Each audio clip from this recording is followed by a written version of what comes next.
Good evening, everyone.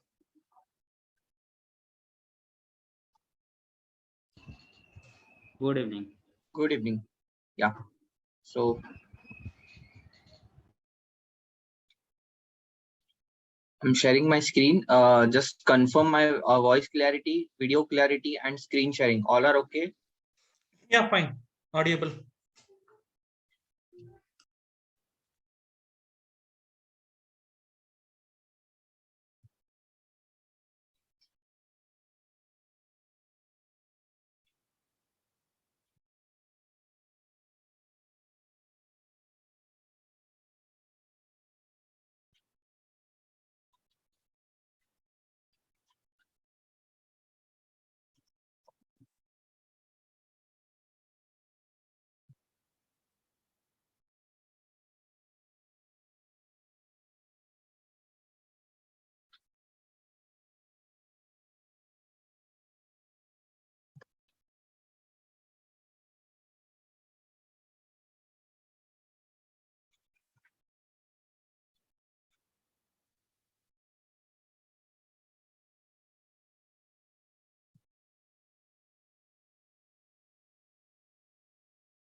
Yeah. Yesterday we were in strategy creation part, and uh, we were doing advanced setting. Okay.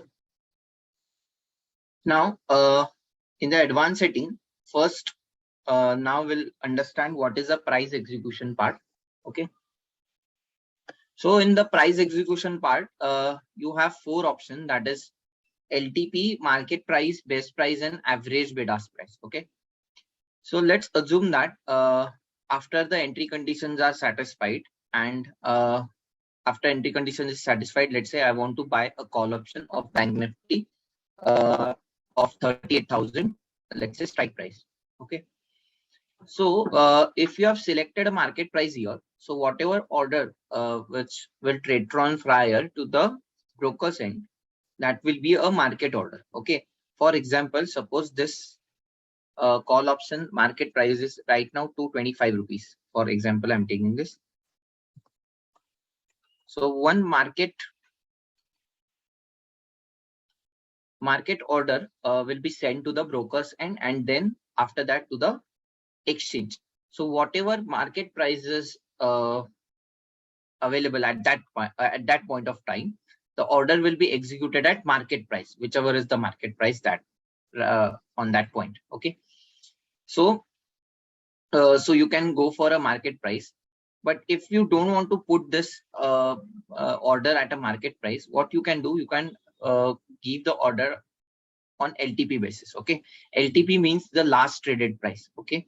So one limit order will be sent to the broker's end. For example, let's say last traded price was 225 rupees. So one order of 225 rupees will be sent to the exchange. Now let's assume that the market price is now 227.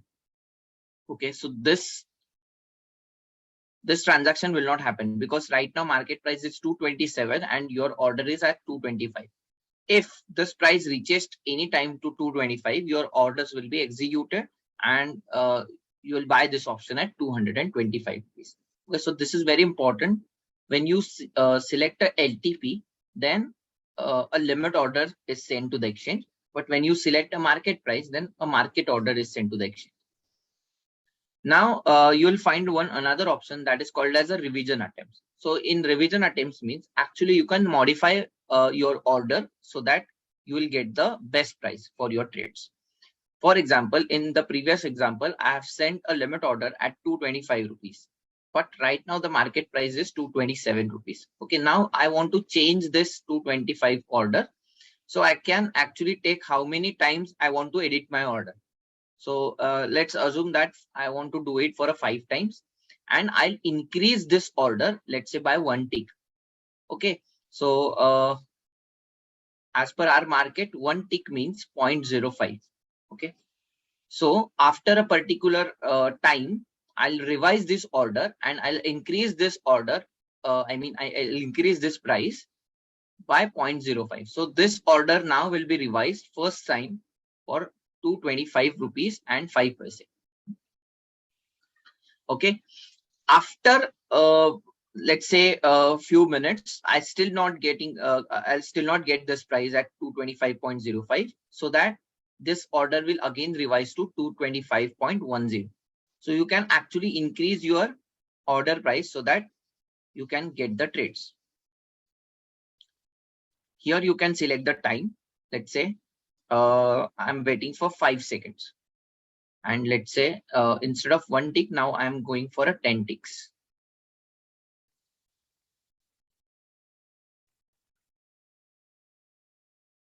Now we'll understand the situation, what will happen in this case. Okay. So first order was sent at 225 rupees. So now let's assume that this order is sent at 10 a.m. exact. So now it will wait for 5 seconds. After 5 seconds, if price reach to 225, then it's fine. This trade will happen. But if price is above 225 rupees and this price is not filled up, so that this order will revised after 5 seconds. After waiting of 5 seconds, this original order will be revised for first time. Okay, now first time it will revised by 10 ticks, right? So 10 ticks multiplied by 0.05. So 10 into 0.05, what it will be? Anyone from maths background? Yes. How much it will be? 50 paisa. Correct, 50 paisa. So it will be 225.50. Correct. So this is my revision first revision. Now it will wait for another 5 seconds to fill this price, 225.50. If I still not get the buyer, if I still not get a seller, if I'm option buyer, I'm looking for seller. If seller is not available at 225.0, then this will be revised to 226 rupees for second time. Then for the third time, it will revise to 226.5, then 227, and last time 227.50. Okay. So this 5 revisions attempt will be there. Now you have to select the final action. Okay. After 5 revision, let's assume I still not get a seller. So either you can cancel this order, you can just ignore and keep that order pending at 227.5, or you can at that point execute it at market price. Okay. So either you can cancel the order or execute it at market price. Don't select on ignore, because what will happen if you select on ignore, that order will be pending at the broker's terminal, and whenever, let's assume that after let's say 2 hours, if price reaches there, then that order might be triggered, right? So don't select the ignore. Either you can go for execute at market price or just cancel that order. Okay. So that is very much important to select the final action. Now here you can revise up to 20 times. Maximum you can revise this order for a 20 times. Minimum 1 or minimum 0 also. You can increase the ticks from 1 tick to 1000 ticks.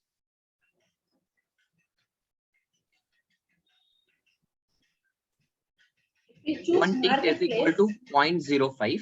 Sorry. If you choose market price, then this revision attempts increase by these are all not needed. No. This is a final action. Okay. If you here if you select the market price, there is no revision, because whatever price is available at that point, the trade will be taken at that price. Okay. So when you select the market price, there is no question of revision attempts and tick increase by and all that. Okay, this is the question when you select the LTP. Okay. Yeah, in the final action, you can go for a market price. Whatever is the price available in the market, trade will be executed at that price. So you can increase your tick from 1 tick to 1000 ticks. Here you can give the waiting time as low as 1 second and as high as 600 seconds. Okay. So after this time, let's say 10 seconds, the first revision will happen. After that, after 10 seconds, it will again, it will wait for 10 seconds, and then it will do a second revision, and so on. Up to 20 revisions is possible. Now we'll move to the third point, that is best price or average bid-ask price.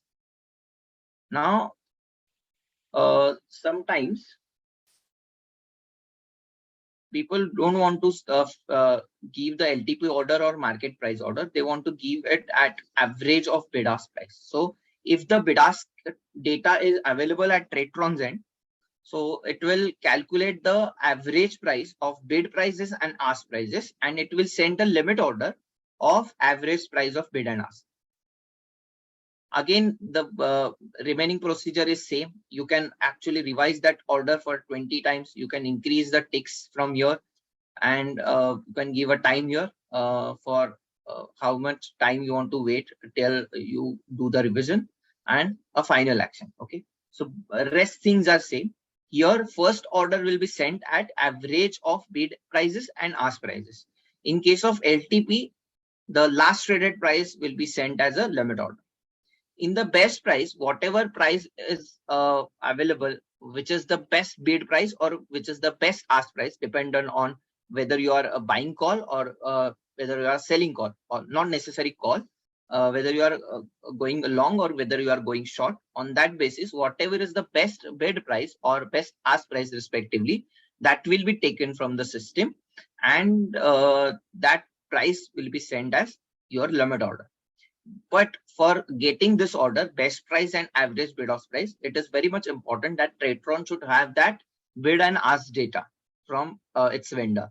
If bid-ask data is not available, then the limit order will be sent, that is LTP. Okay, so that is very much important. If the data is not available, then your order will be still sent it as LTP order.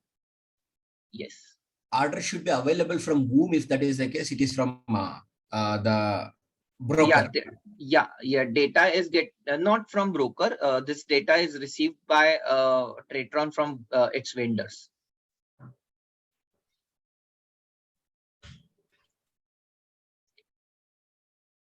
Okay, so Gopbandhu Meher, I'm very much sorry if I pronounce your name incorrectly.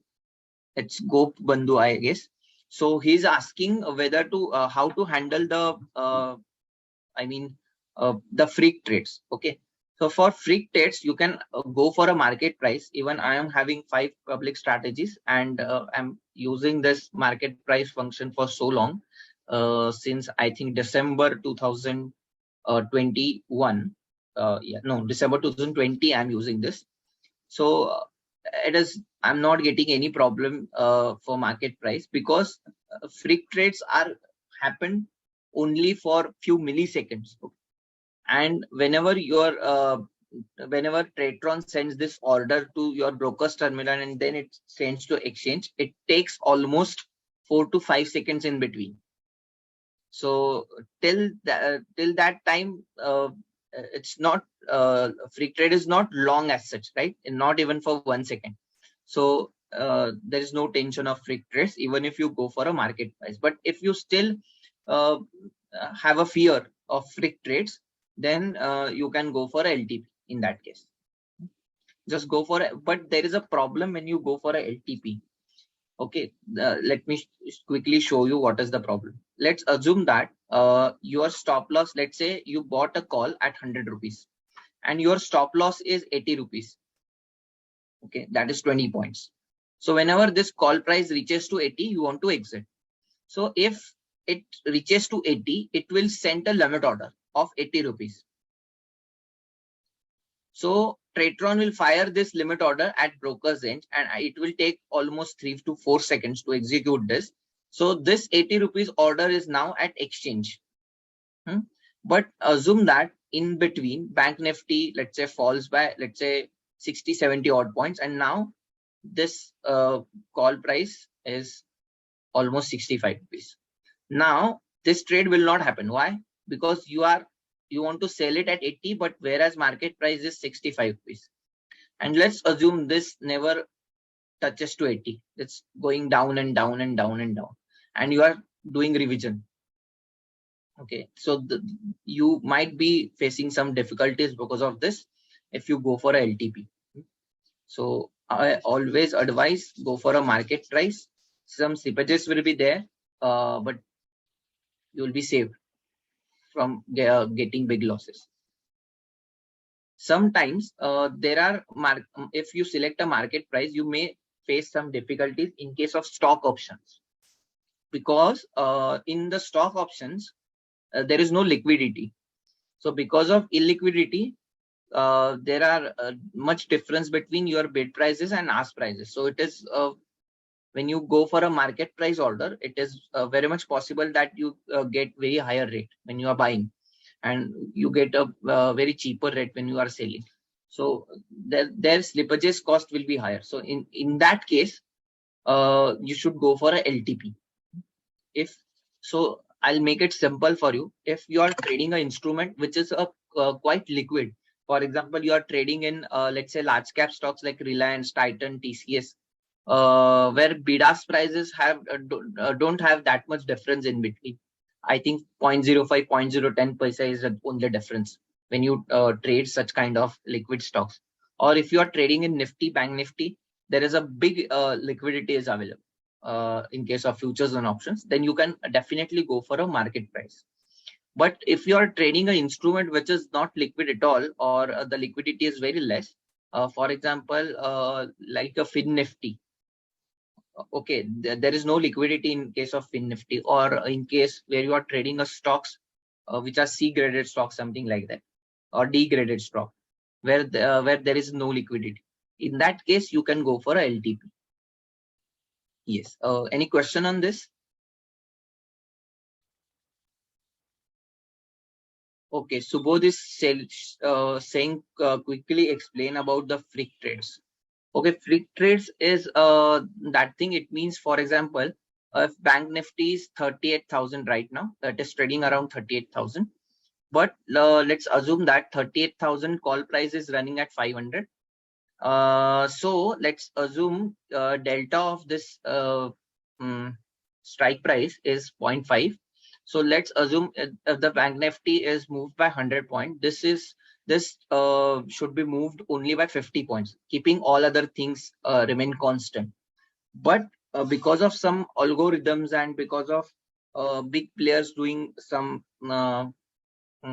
heavy buying, this call option was shoot up to almost, let's say, 1,000 rupees, something like that. And it was shoot up to 1,000 rupees for so many milliseconds that even a chart price cannot identify the high of that instrument. That was happening, I think, last year for so many frequent times. It was happened in Reliance call option. It was happened in case of Bank Nifty, Nifty. But I think SEBI have introduced some arrangement for that also, and now I can't see a freak trades. So that was the case.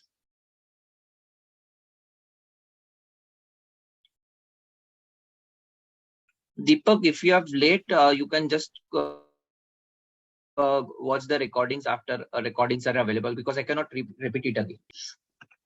Yes. So now we'll shift to the tranching if this part is clear to everyone. Is there any doubts related to price execution? In case of Bank Nifty, what will be the price gap? In case of Bank Nifty, you can go for a market price, because there is enough liquidities in case of Bank Nifty options, and in future also.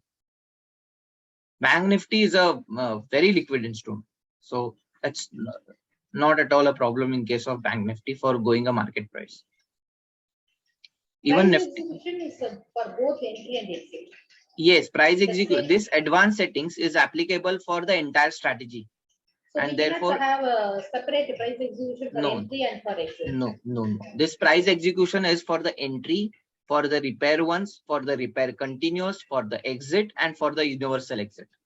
It will be applicable for all the things from the entry to the universal exit. Entry, repair once, repair continuous, then exits, set exits, and universal. It is applicable to all of them. Okay, clear? Yes. Can we provide a bracket order? There is no need of Anand. There is no need of bracket order, because here bracket order is sent just because you want to give a order for your stop losses also and your targets also. Let's say at the beginning of the trade, when you are placing the order, at that moment only you are defining your stop loss and you are defining your target. That's why you need a bracket order. Bracket order is set because if I don't have time to sit in the front of the screen whether the target is achieved or stop loss is set, so that I just give a bracket order to the broker. If the target order is hit, the stop loss order is cancelled, and if stop loss is hit, the target order is cancelled. But in case of when you are coming to the TT2, you can definitely give the criteria when the target order should be given and where the stop loss order to be given. So there is no need of bracket order in this case. Okay, you just give your entry criteria, your exit criteria, and your target criteria and stop loss criteria. Whenever your stop loss is hit, TT2 understand that, and TT2 will send a stop loss order. There's no, if the stop loss is this, there is no question of target sending a target order, and if your target is this, there is no question of sending your stop loss order. So there is no need of bracket order in case of TT2.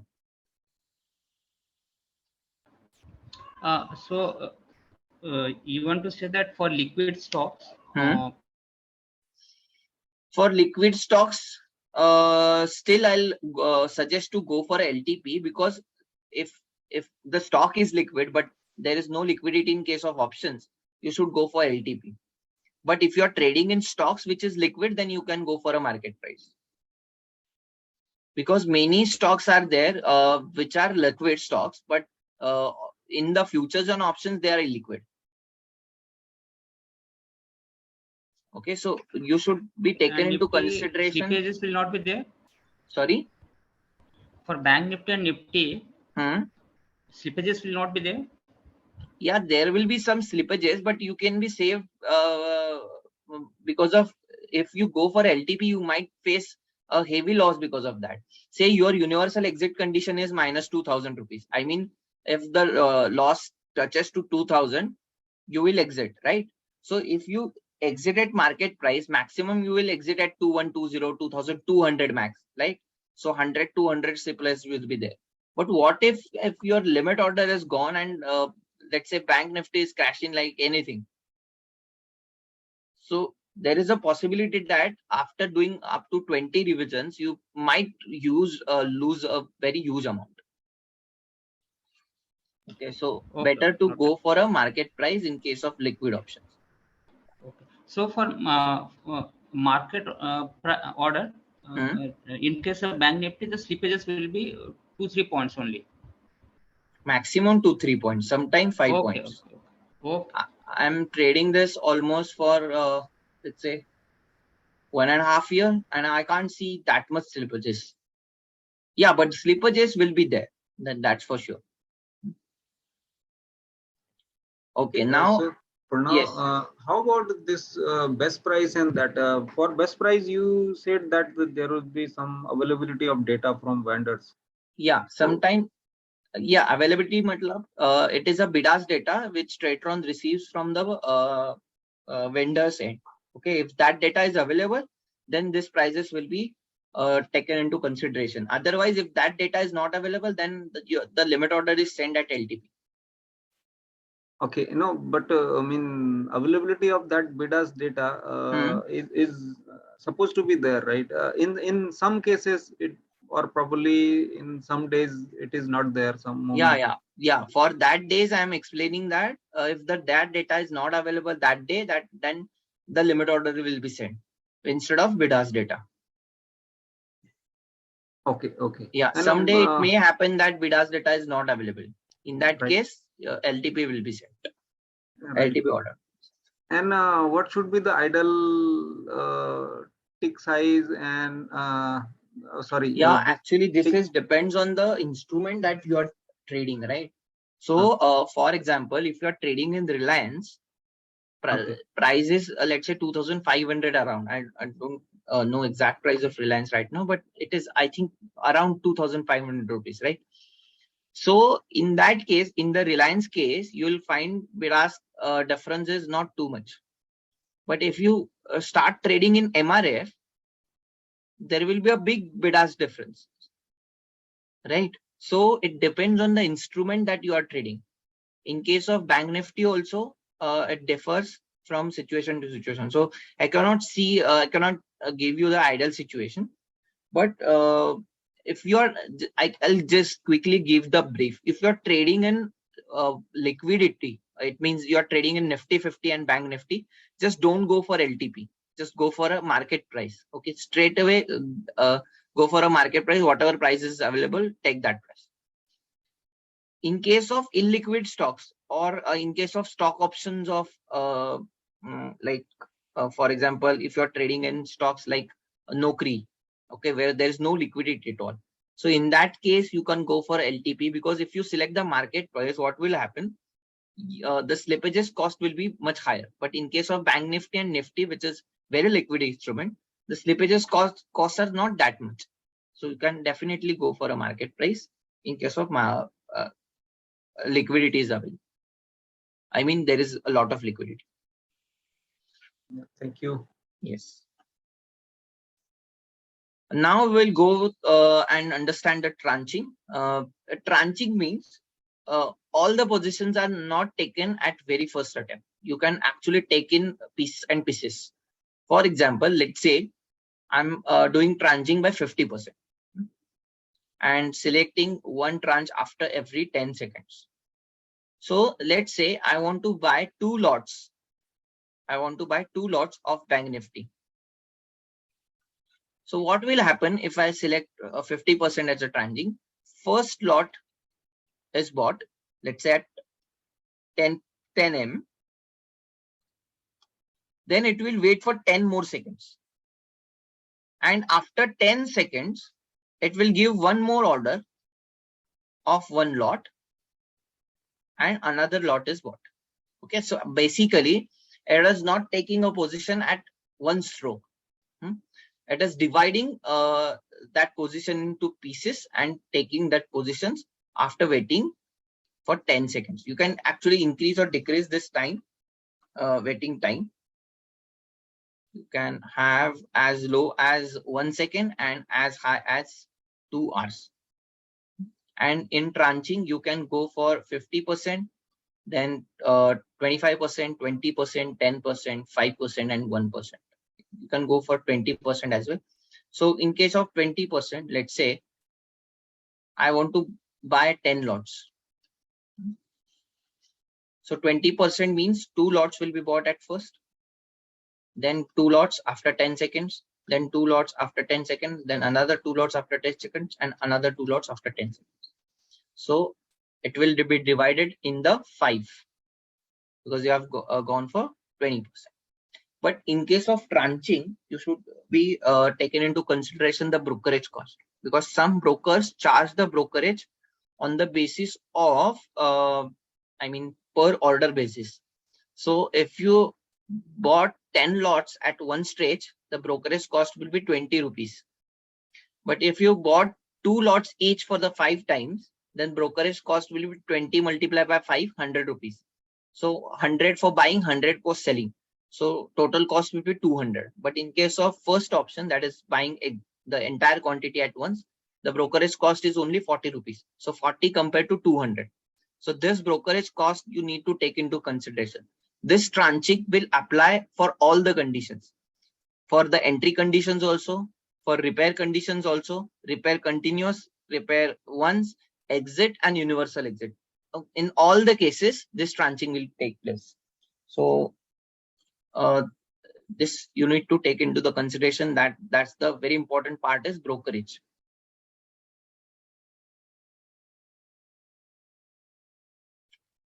Yes. Yes. Is any questions on tranching? Is universal exit is only on market? It's not possible that if you select any option here, that option will be applicable for all the things. As I explained, when you are selecting a price execution, it will be applicable for entry, repair once, repair continuous, exit, and universal exit. So this option is not available that I want to give LTP order for entry and I want to exit at a market price. This option is right now not available. So whatever price execution settings you set for the strategy, this will work for the entire thing. Entry, repair, exit, and universal exit. Real-time examples of tranching, how it is useful. Yeah, this is very useful for when you are selling at heavy cost. I mean at heavy lots. For example, let's assume that we are very small players right now. I'm only selling almost 20 lots maximum. But there are big players who sells 200 lots, 500 lots, maybe 1,000 lots of Bank Nifty. So in that case, let's assume that you sold this call option at 300 rupees. And suppose that call option shoot up to 400. And then you can lose much amount of money. So the big player actually plays a waiting game. Say they don't want to sell at very first time. Because if they start selling, the price can be crashed like anything. So what they will do, they will just sell 10 lots first.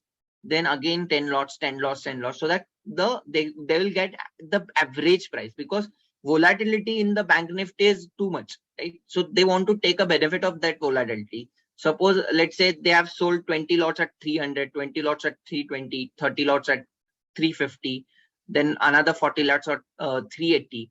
So they takes that benefit of averaging the cost. Okay, whether price goes down or goes up, they take lots in the pieces, in small pieces, so that they on an average basis they get a best price.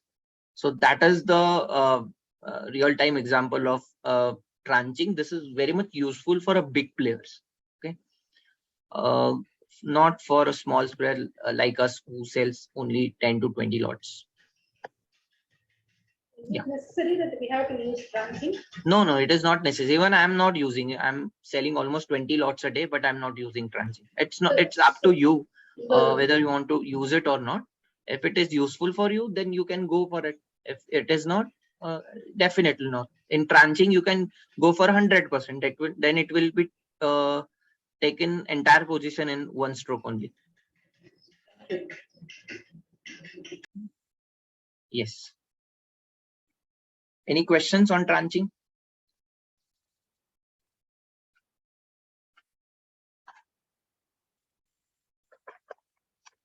Yeah. Now we'll see trailing stop loss. Here, there are three settings available. That is trailing your stop losses. You can activate at what price you want to trail. You want to start trailing of your stop losses. Okay. When profit increases by some amount, then your TSL should be increased by how much? Please focus. This is very much important thing, which I'm right now discussing. Let's assume whenever my profit reaches to 1,000. Okay, so whenever my profit of the entire strategy reaches to 1,000 rupees, then my stop loss is 0.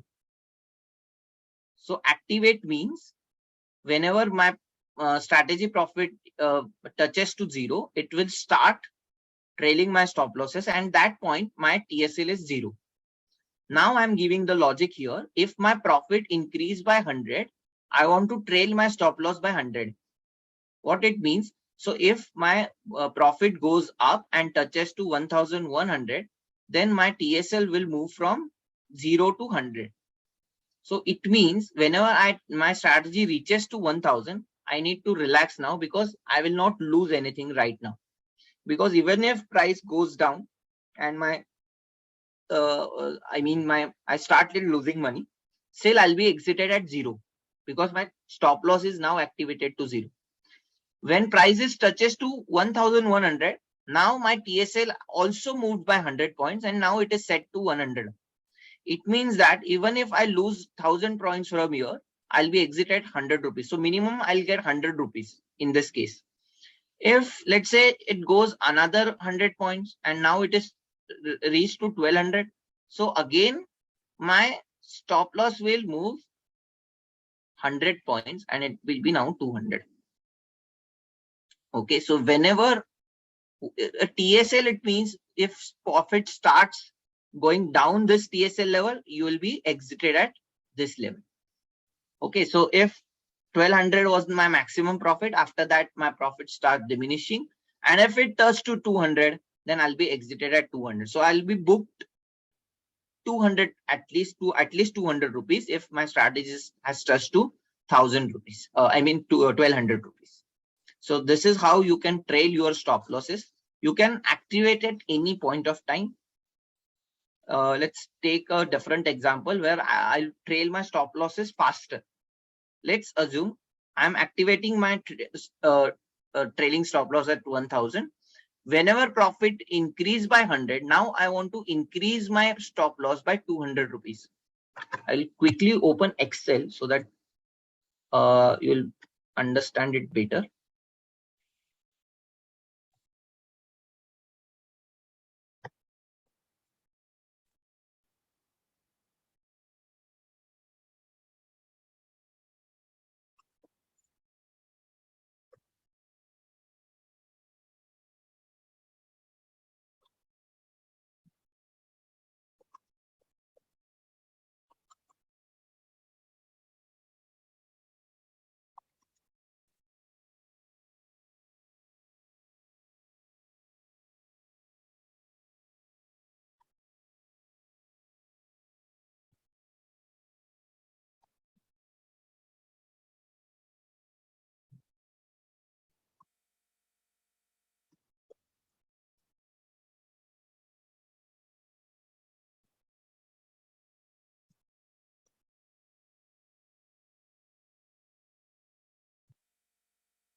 I'll also share this Excel with you so that you can use this Excel.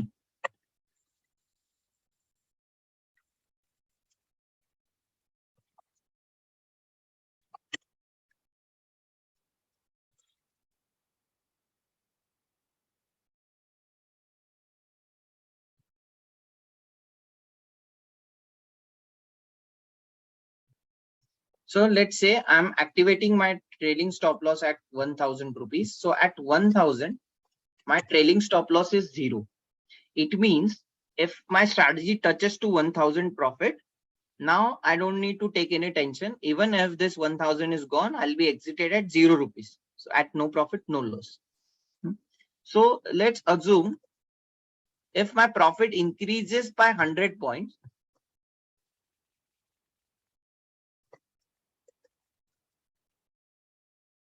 if my profit increased by 100 points, now my profit is 1100. My TSL is now increased by 200 points. I mean from 0 to 200. So I'm trading my stop losses very faster.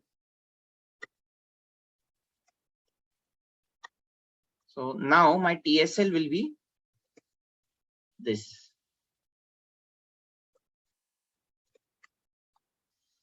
Now if my strategy goes to 1200 rupees profit, that is increased by another 100 points. Now my TSL will be 400. So if it increased again 1300, my profit will be 600.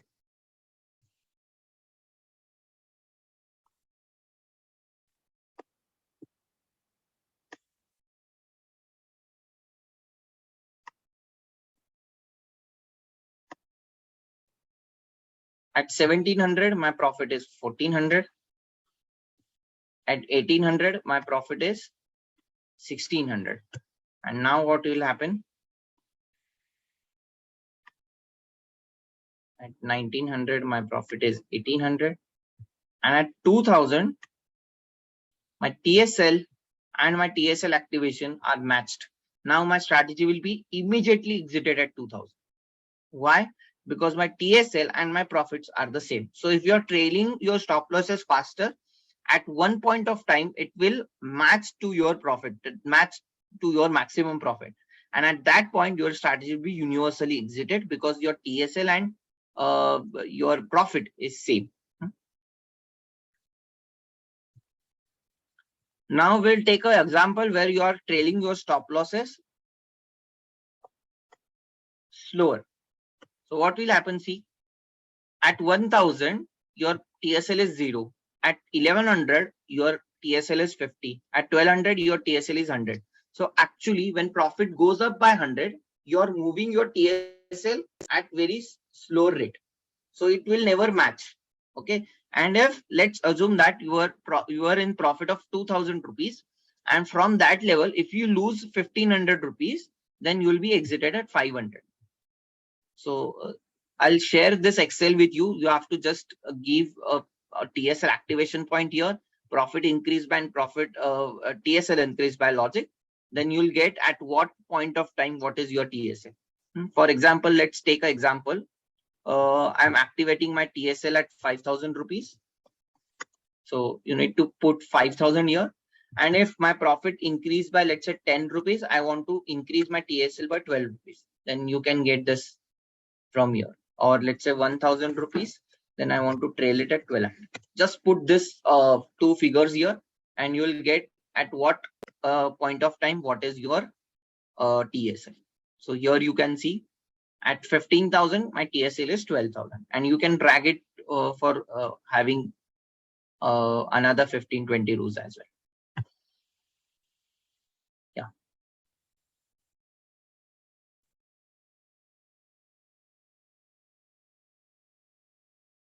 Yeah. If it is only, how can tranching will be possible if it is only one lot? Because there is no question of half lot there.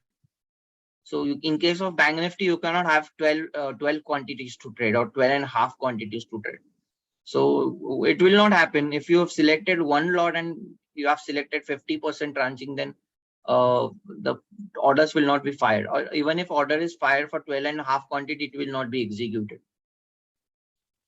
What if I wanted to trail my SL after 1,000 rupees profit? Yes, you can activate your TSL at 1,000. TSL will be activated at 1,000. If 1,000 profit is achieved, your TSL will be 0. If profit increased by 100, then you can increase it by any number of points as a TSL. For example, here I'm adding, if my profit goes up by 100 points, I'm trailing my stop loss by 120 points. I'm saying points, it's not points, it's rupees. I'm sorry. Yes, can you please repeat the TSL part, Kripsy, if possible? Yes, why not? See, TSL activation means a point where you want to put your trailing stop loss as 0. Okay, so if you say that if I earn 1,000 rupees as a profit from this strategy, now I don't want to exit in the losses. So you need to select a point from where you want a break even, let's say. So after earning 1,000 points, I don't want to lose. I don't want to go in the losses now. So I am setting this 1,000 as my TSL activation point. So if it means if my strategy touches to 1,000 rupees as a profit, now my TSL is now 0. It means if market goes against my direction of trade, and if I started losing with this 1,000 rupees, and if my profit touches to 0, then I'll be exited at 0. That is no profit, no loss. Okay, so that is what the TSL activation is. Now you have to increase your TSL. Let's say this is the activation point. Okay, for example, right now I am in the trade. Right now my profit is 0. My profit is gradually start increasing, and at this point of time I reached at 1,000. Now I'm introducing a TSL as 0. So there is a gap of 1,000 rupees right now. If I lose my 1,000 profit, I'll be exited from the trade because my profit touches to 0 and I don't want to lose further. But if let's assume that this is a 1000 gap. If my profit increased by 100, so my right now profit is 1100, I will quickly move this TSL by 120 points. So now the gap is not 1000 because I'm trailing my stop losses faster.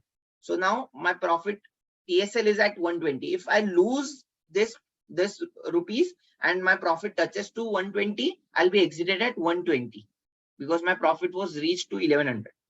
Assume it is going further up by 1200 rupees. It is up to 1200 rupees. Now at 1200, my TSL from 120 will move to 240. If my profit goes again up and let's say from 1200 it touches to 1300, then my TSL will move from 240 to 360. If I lose this and my profit touches to 360, I'll be exited at 360. Very simple. So this is how you can actually activate your stop loss and trail your stop losses. You're trailing your stop losses because you don't want to lose whatever you have earned from this strategy. Hello. Yes. Actually, we would have given an exit point actually, no? Exit for exit in each step we will be giving a exit and a universal exit order. In this trailing stop loss, once our profit reaches 1000 rupees, then that will become the exit point will become the entry price. Then only it becomes zero. No, I'm not getting your question. Can you repeat your question? Actually, already we would have given the exit point, exit criteria, exit condition. No, this is not exit condition. This is we are watching. We are seeing advanced setting, which is applicable for entire strategy. Entire strategy. Yeah. So what happens to the exit condition we have given? No, it will not happen to anything for exit. For example, if you have given in exit condition that if 1000 profit is achieved, you want to exit. Okay. Then it will be exited because there is no question of trailing stop loss then. Okay.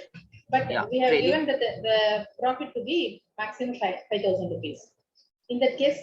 Yeah. If you have given exit at 5,000, in that case, at 1,000, your TSL will be 1,000. Your TSL will be 0. Okay. Okay. And it will start trailing. Okay. If any time instead of hitting your trailing stop loss, your profit is increasing, and if it touches to 5,000, then it will be universally exited at 5,000. Okay. So whichever happens first, it will be exited at that point. That's what I'm asking. So whether the exit criteria or the trailing stop loss. Whichever comes earlier, it will be exited at that point of time. Yeah. Okay. Yeah.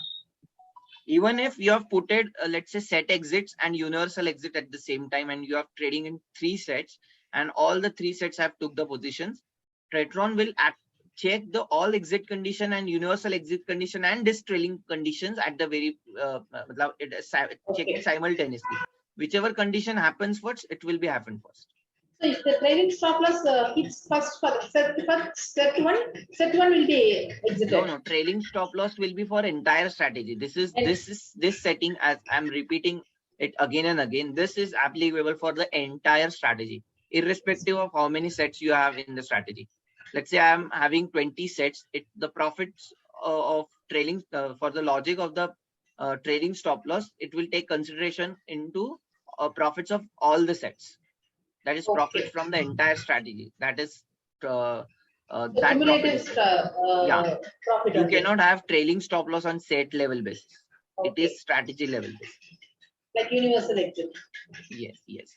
And whenever your trailing stop loss is hit, your strategy will be universally exited. Okay. Pranav, is there any option like you said that there probably some Python code for which the trailing stop loss. So just would like to ask if is this possible? Yeah, you can trail your stop losses from here, but your requirement was you want to trail it on set basis. Right. For that you need a Python code.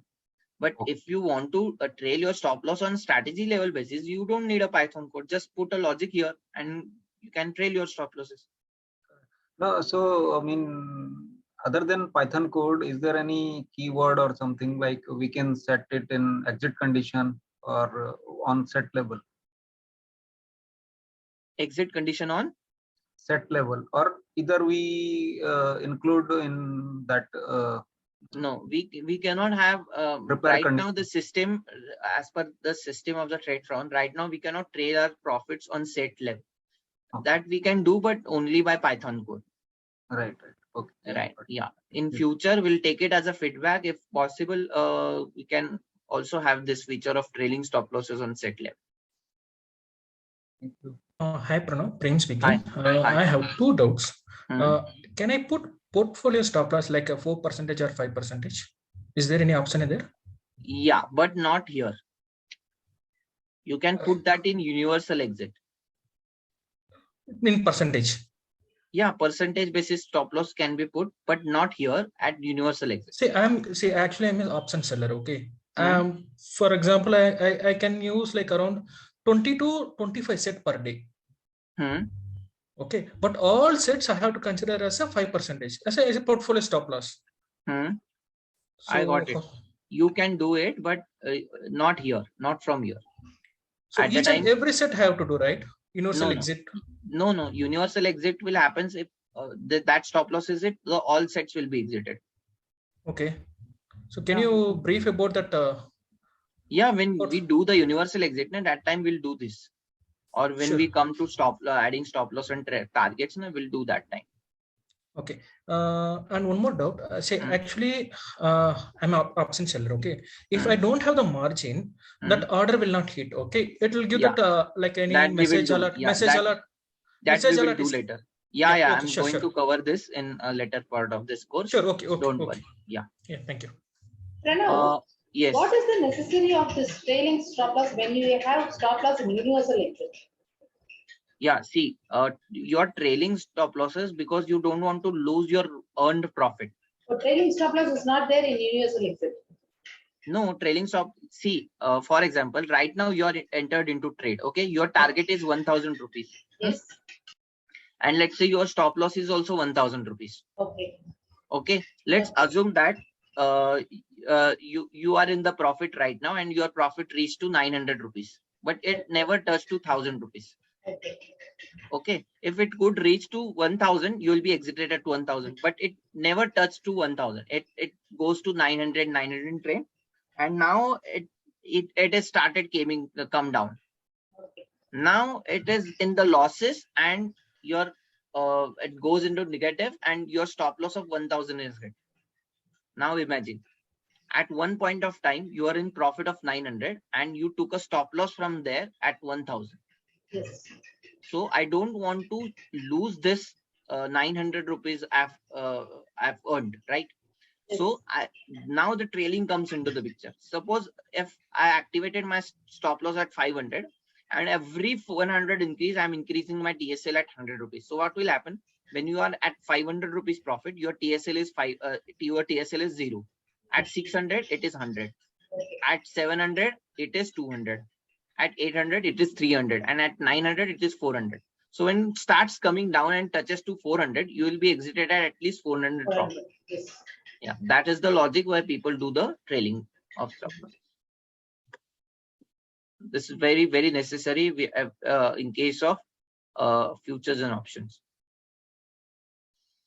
See, I booked 1K profit, not again based on my strategy. I entered now the trailing SL is calculated from the new entry and now with respect to old profit. Am I right? No, I didn't get your question, Mohan.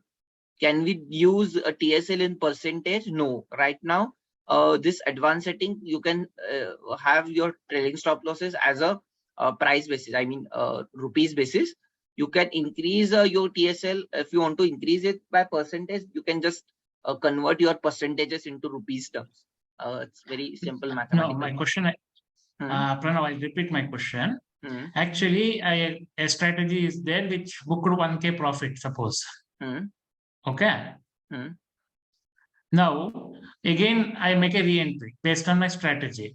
Now, how the profit is calculated from the second entry's beginning price, the 1,000?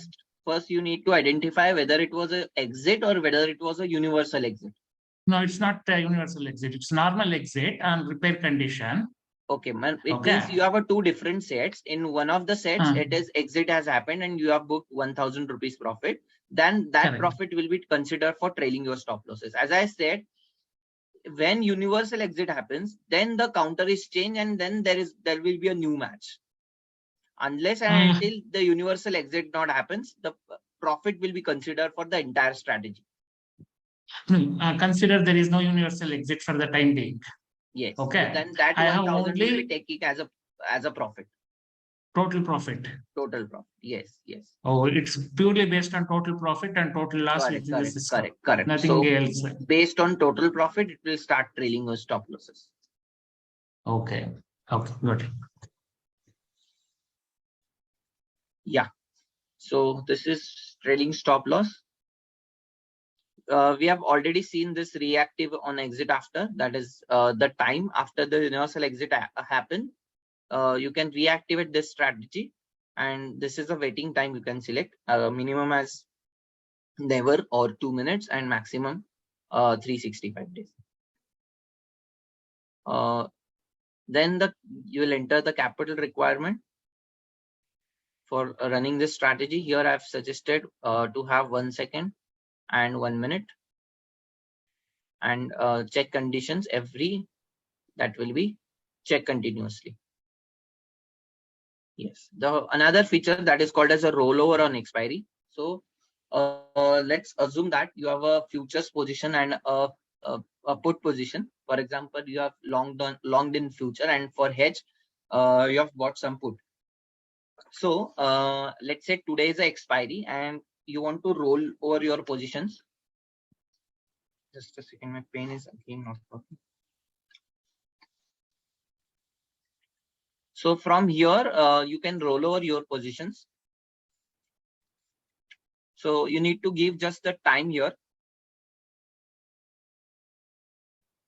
Now what will happen on the expiry?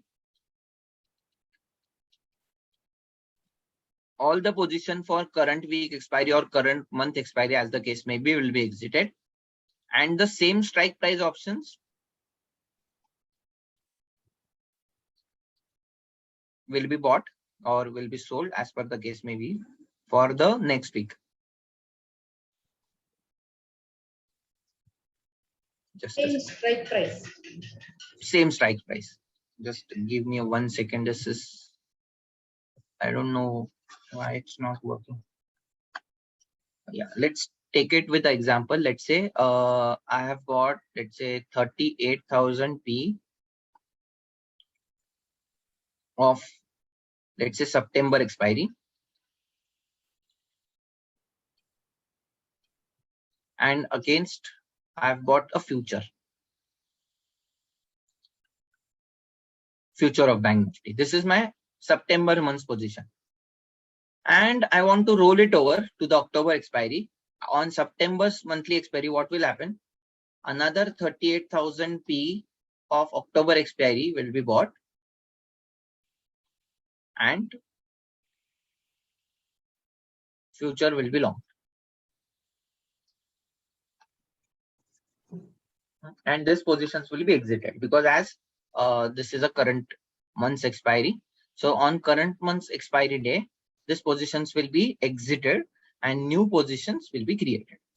So this is rollover on expiry. Your current week expiry or current month's positions are exited and exactly same strike price for the next month or next week expiries are selected.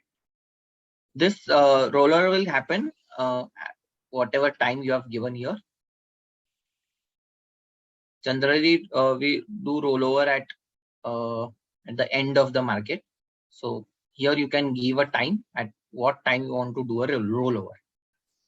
And lastly, here you can see a Python code here that we cannot do anything here. If you want to write any Python code, you need to ask to the TT2 team. Then the TT2 team will add this Python code from the backend. So this is not for our use. This is for the TT2's use. So this is basically our advanced settings that we can use for handling our strategies. Very. Okay, sir, can I ask you something? Yes. Here's the option of take trades, which is start condition in 1 second and last condition 1 minute. If my strategy is about taking trade after 5-minute candle, so if I am selecting this option 1 second, so it is automatically will wait for 5 minutes, na? Which option you are selecting here? Like my strategy is to have to take trade after 5 minutes candle, first 5-minute candle, like after 9:20. Okay. Then you can have a simple condition, that is time is greater than 9:20 in that case. Yeah, I have to select in like condition in the set. Yes. But what this have to do with this? Take trades in 1 second. No. It will start looking for your entry conditions. Take trades means it will start looking your entry conditions from market opens. For example, market opens at 9:15. So it will start looking your conditions at 9:15:1. So if you have a condition called time is equal to 9:20, time is greater than 9:20, it will not take a trade, because answer of this will be false. So it will not take trade. Okay, I got it. Yeah. So, but let's say someone have this condition 9:15, time is greater than 9:15. Okay, and here he have selected 15 minutes. Now what will happen? Although he is having such kind of condition in entry conditions, Tratron is not checking its conditions for 15 minutes. So Tratron will start checking condition at 9:30. So it will take a position at 9:30, whether I want to have this position at 9:50. So that's why it is important to have 1 second here. So it will start looking for your entry conditions at very first second, and it will stop looking for your conditions, checking your entry condition, exit entry conditions at 3:29. So basically it means it will work from 9:15:1 to 9:20. Sorry, not 9. 15:29. This is checking time, and it will check continuously. So that's why these two settings are very much important. Here you should go for check continuously and 1 second, 1 minute. Yes. Any questions on advanced setting? I'll request everyone to not to put your questions in the chat box. You are very much allowed to ask the question. So just unmute yourself and ask the doubts, because sometimes it is very difficult to go in the chat box every time. Yeah, actually, this advanced settings is for entire whole strategy itself. That is, if I have 10 strategies in 10 sets which are executed at different time frames, okay, this conditions in advanced is totally, it compares all the conditions together, and on the whole basis it will do a trail stop loss or whatever it is, whatever the conditions are available. It is on the strategy. No, it is not on individual set level, it is strategy level. Oh, clear.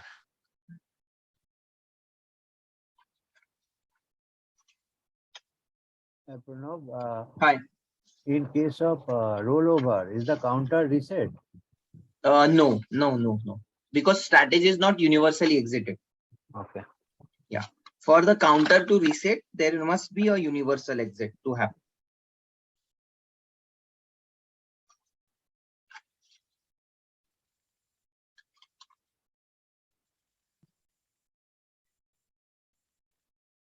Yeah.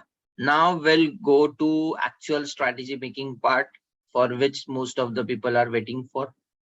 Now we'll see how to add your entry conditions and your positions. Okay. So first I'm focusing on positions first, because that is very easy part. So that we'll do first. For conditions, I'll come later. Okay. So we'll go step by step. Let's assume that I have 10 different conditions here. Based on this condition, I want to create one position. That is, let's assume I want to let's say buy a call option. So here in position builder, I will add the position. Selecting of exchange is very much important. Here I'm selecting exchange as NFO. I want to buy a call option, so I'm selecting a call. Now the Nifty 50 or Bank Nifty, whatever is the case may be. Here you can go for MIS order or NRML order. MIS order means an intraday order. And if you want to carry over this position overnight, then you can go for NRML. Here you can go for a current week expiry or current month expiry. They have given lots. I want to buy one lot. And here I'm going for ATM. Whichever is the ATM, I want to buy it. So I've added this position. Now, as you can see, this is a position builder. If these conditions are satisfied, this position will be taken. If all these 10 conditions are satisfied, then it will go and buy Nifty 50s, current week expiries, one lot ATM and call option. So this is how you can add your positions. Right now I've taken very much basic positions, how to add that.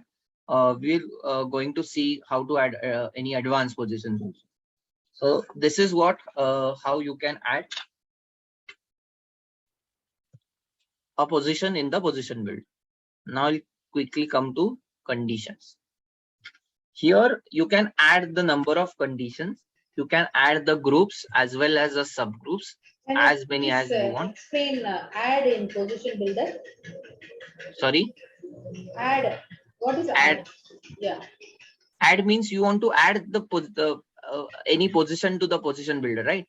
If you don't add anything in the position builder, it will not take any position.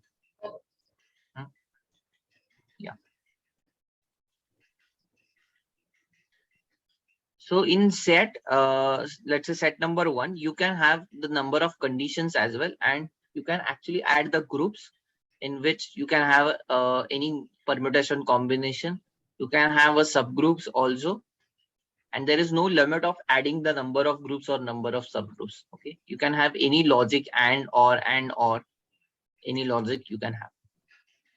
Because this is how you can start adding your entry conditions in any of your sets. Okay, so now we'll see two important keywords. First is the instrument name keyword. Okay. Now this instrument name keyword is very, very important. Instrument name keyword should not be used, rather it will not work as a single. Okay, you want to use you have to use this instrument name keyword under some keyword. Give me just 1 second.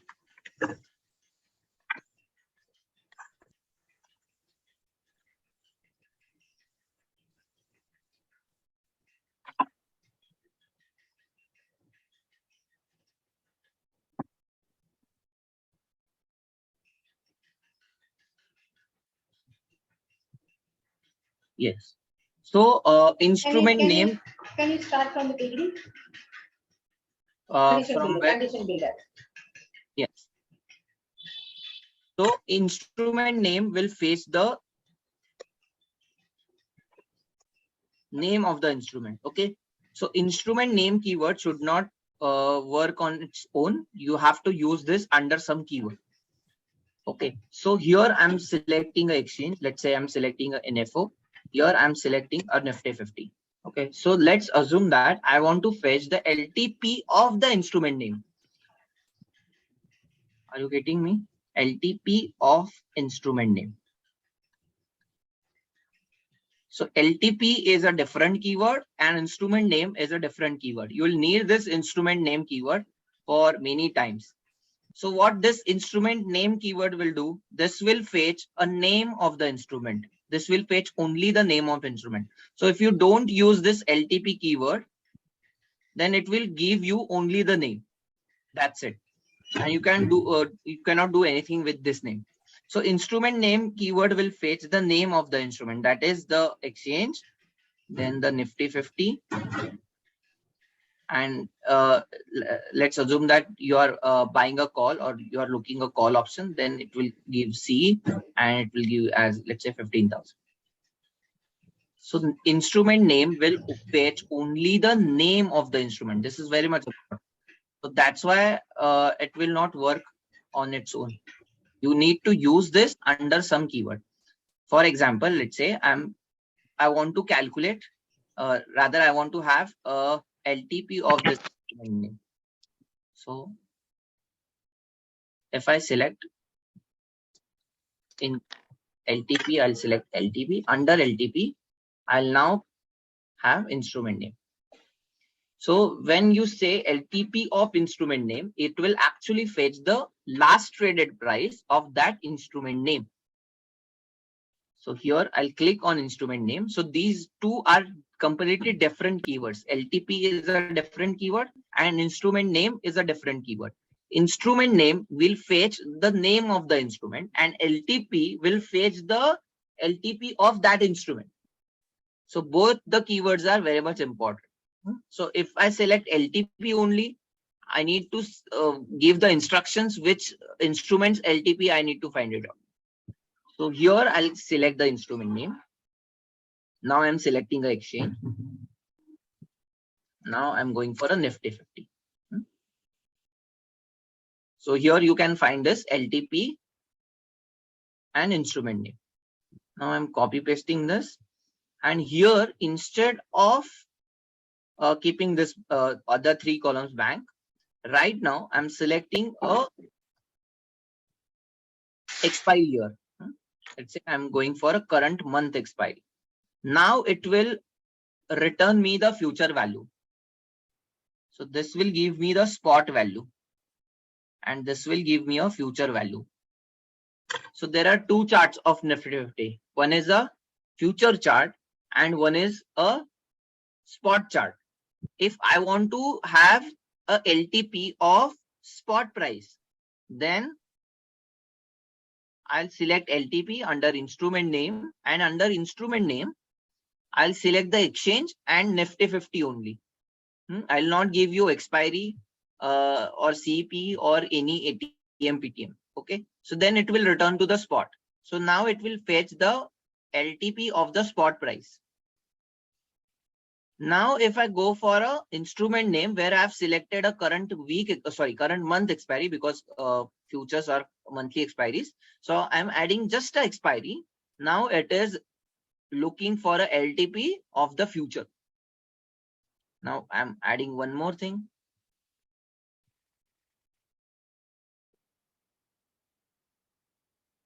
Now in the instrument name, now I'm selecting a current week expiry and I'm looking for a call option and ATM.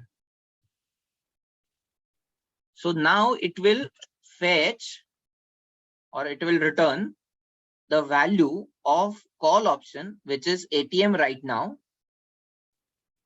of Nifty 50. So it will go to the option change. It will look for a current week expiry. Then it will look for a ATM strike price, and then it will look for a call option. And for that call option, whatever is the LTP, it will return that value. So that's why instrument name keyword is very much important. In the instrument name, if you just add exchange and the instrument name, it will return the spot.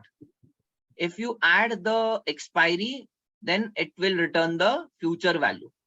If you further add CE or PE, and if you further add the strike price, then it will return the CE value of or PE value of that instrument name. Yes. Any question on this? If I want only the third one, your first two are not required, right? Sorry. I mean, to get the third one, the third condition. Your first two rows are not required, right?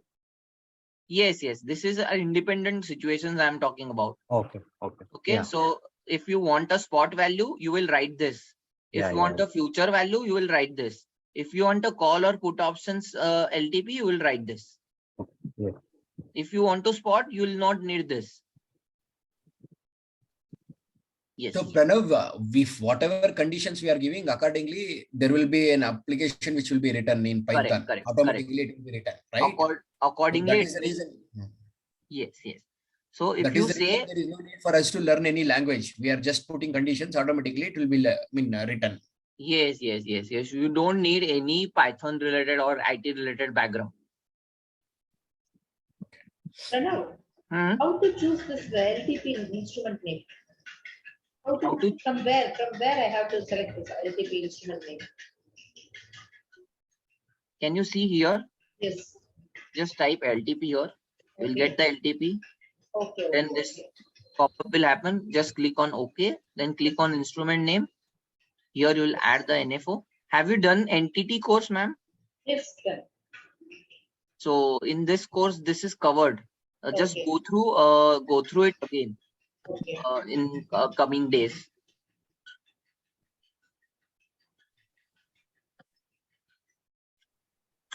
Here you'll go select the yes. Now you will answer my questions. Here I'm going to select NFO and Nifty Bank. Now it will look for a future, spot, or ATM of call or put. Spot. Yes, this is spot value. If I add current week, what it will do? Current month means future.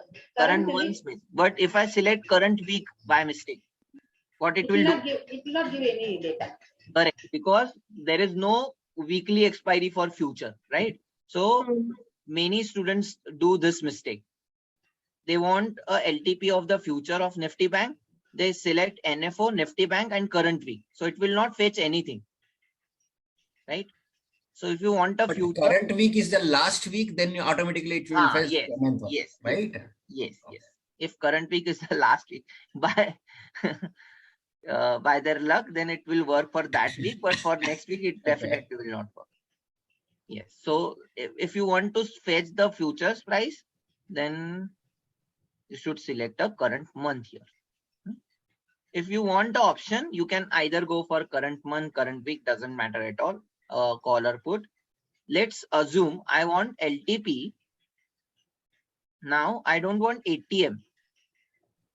I'll open an option chain so that it will be better understand.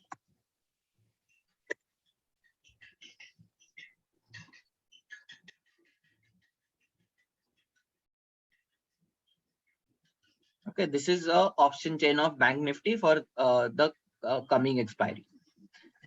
Now I want to fetch this value. This is call side, right? I want to fetch this value. 255 LTP of 39,800 call option.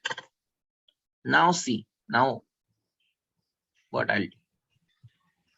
Yeah, you will help me. First, I'll select which keyword? LTP, right? Under LTP, instrument name. In instrument name, I'll select NFO, Nifty Bank. Here, current week expiry. Here, C. And here, I'll use ATM first and ATM first. And I'll give a number of steps that I want to go ahead. See, I want this. Right now, this is ATM. I want to go 1, 2, and 3 steps away from the ATM. So I'll say here and not current week expiry. So you can actually go for the next week expiry also, or next to next expiry also. If you want to go for next week expiry, you will put 1 year. You want to give go for next to next expiry, you can go and type 2 year. Okay, so I want for current week expiry, so I'm selecting 0 year, and number of steps ahead from the ATM, that is 3, and now I'll click OK. So 3 can be upper side also, right? Because it is telling plus or minus, right? Yes, plus or minus. That I'll come to yes on the option chain. your option chain can go 3 step up also, right? Instead of 383, it can become even 557, 615 also. Now Yes. you want this. Okay. So this is 1, this is 2, this is 3. This is that you need to write -1, minus. this is minus -2, -1. -3, and -4. Got it. So you are putting just but it is going plus yeah, 3 but only. if I do, but first I have to fetch the ATM, right? First I need to know the current price. I will not know when I'm writing program on this. I will not know whether it's 39,500 or 39,600, right? First I have to get the future price, and then I have to add number to it to get that 255, right? No, people No, usually not will sell, necessarily. they will go 3 step ahead and sell. So it is again in that way he is telling actually. Like tomorrow morning, whatever it opens, we will usually like sell 3 steps up. So that is how we usually sell. So in that way, this will be useful. So tomorrow morning, whatever price it is there, it will automatically take. Yeah, it will automatically go 3 daily steps we away cannot from the write ATM. right? Okay. So right now ATM is 39,500. Suppose tomorrow it gaps up at 39,800. Then the ATM becomes 39,800, and 3 steps away from this, then 39,900, so 40,000 and 40,100 becomes the strike price selection. Okay. Yes. I have a doubt. No, just give me 1 second so that I can complete the put side. Now for the put side, as you can see, call means you're betting on the upside, right? Oh, I need to plug in the charger. Give me 1 minute. Battery is low.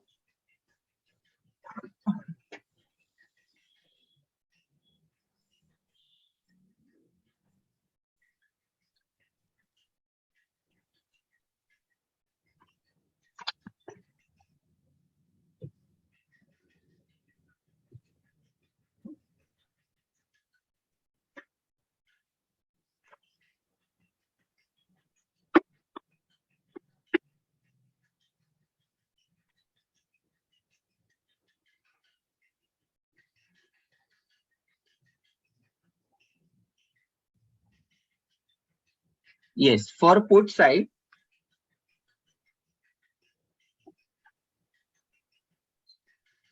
now for call side, you are betting for price to go up, right?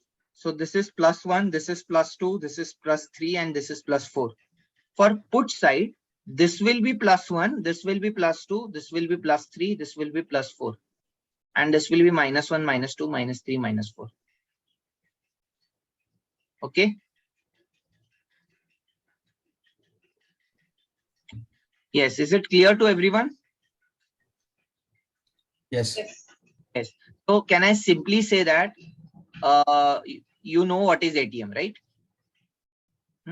So if you want to go for OTM, it will be plus. And if you want to go for ITM, it will be minus. As simple as that. Yes. Is it clear to everyone? Yes, Pranav. Yes. Now a similar keyword like instrument name is a traded instrument name. Now we'll fetch the LTP of not the instrument name, but the traded instrument name. Yes. There is a difference between instrument name versus traded instrument name. I'm writing in a short form. Instrument name versus traded instrument name. Instrument name can be anything. It can be Nifty, it can be Bank Nifty, it can be Reliance, it can be stocks, it can be list, anything. You can fetch any instrument's names LTP. But unlike traded instrument name, is an instrument name which is already traded by you. Are you getting the difference? For example, let's say in my entry conditions, I have traded this 38,000 call option of Bank Nifty at 500 rupees. Let's assume I've sold this option at 500 rupees. Okay. Now I want to fetch the latest price, that is last traded price of this call option. Okay, let's assume I have traded this at 950. Just market opens, I've sold this at 500. Now at 10 o'clock, I am fetching this LTP, fetching its LTP. From 9:15 to 10, its LTP dropped to, let's say, 480 because of theta decay. Okay, so now I'll use LTP of the traded instrument name. If it is more than one, if you have traded more than one, then you can give the reference which traded instrument you are talking about. Yeah. So let's say I have traded this instrument in the condition type, that is entry. Here I'll select the underline as Nifty Bank.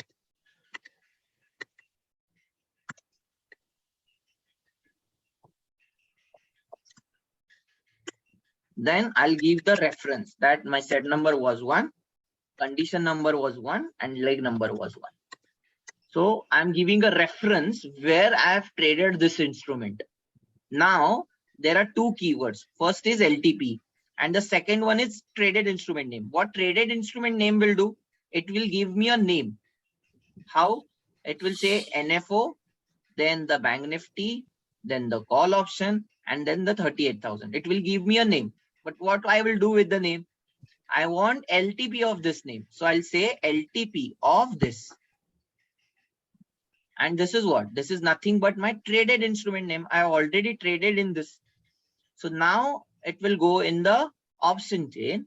It will look exchange as NFO. It will go for a Bank Nifty option chain. It will go for a call option of this strike, and it will return the last traded price of that instrument. That is 480. So it will give me an answer of 480. Okay. Yes. So this is the difference between the traded instrument name and the instrument name. Instrument name will fetch the name of the instrument, and that can be anything. But traded instrument name will fetch the name of the instrument name which has already been traded. Yes. Yes, difference is clear between traded instrument name and the only instrument name. So traded instrument name we'll use only for exit conditions, right? For that purpose, we are using for exit conditions, for having your stop losses, okay, or for having your let's say targets, etc.